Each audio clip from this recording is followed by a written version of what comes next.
आंदोलक विद्यार्थ्यांवर पॅलेट गनचा वापर हा गंभीर असल्याचं राऊत म्हणाले आहेत। तर या सगळ्या प्रकरणी अभिजित दिपकेंकडून गृहमंत्री अमित शहांच्याही राजीनाम्याची मागणी होती आहे। आम्हाला बाहेरून फंडिंग येत असेल तर अमित शहांचं अपयश आहे। सीजेपीला परदेशातून फंडिंग येत असेल तर शहांनीच राजीनामा द्यायला पाहिजे अशी मागणी आता दिपकेंनी केली आहे। दगडफेकीचं प्लॅनिंगही दिल्ली पोलिसांनी केलं होतं आणि अमित शहांच्या आदेशानुसार दिल्ली पोलीस वागत होते असाही खळबळजनक आरोप दिपके यांनी केला आहे।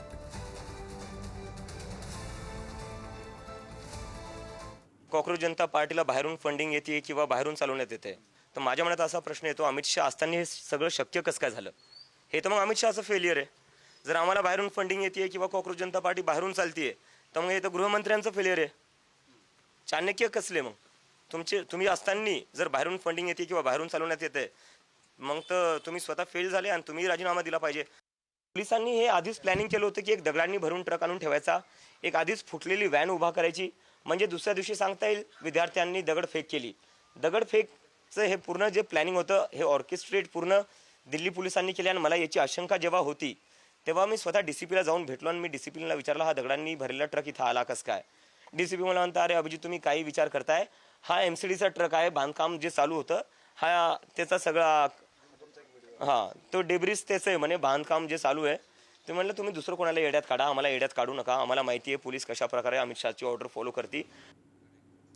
दरम्यान याच वेळेला अभिजित दिपके यांनी एक गंभीर राजकीय आरोप केला आहे। पक्षप्रवेशासाठी आपल्याला भाजपकडून धमक्या आल्या आहेत। भाजपमध्ये येण्याची अनेकदा ऑफर देण्यात आली आहेत। आई वडिलांनाही बऱ्याचदा धमक्या देण्यात आल्या आहेत। भाजपमध्ये जाणार नाही, यायचं असतं तर कधीच गेलो असतो असंही दिपके यांनी पुनरुच्चार केला। तर धमकी कोणी दिली याचं नाव सांगा, अन्यथा बदनामी थांबवा असं आव्हान मंत्री चंद्रशेखर बावनकुळे यांनी दिलं आहे।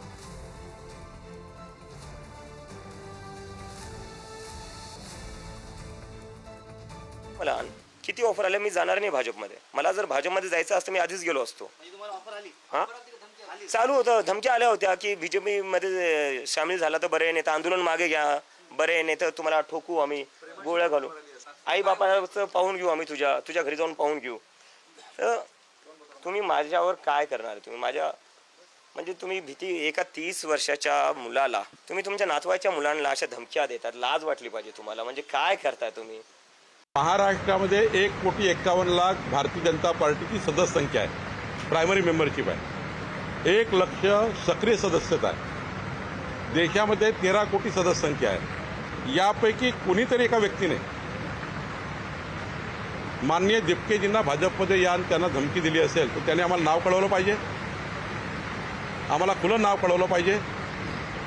आम्ही आमच्या कार्यकर्त्यावर कारवाई करू, पण जर नाव कळवलं नाही तर मात्र भारतीय जनता पार्टीची कोणी बदनामी करू नये।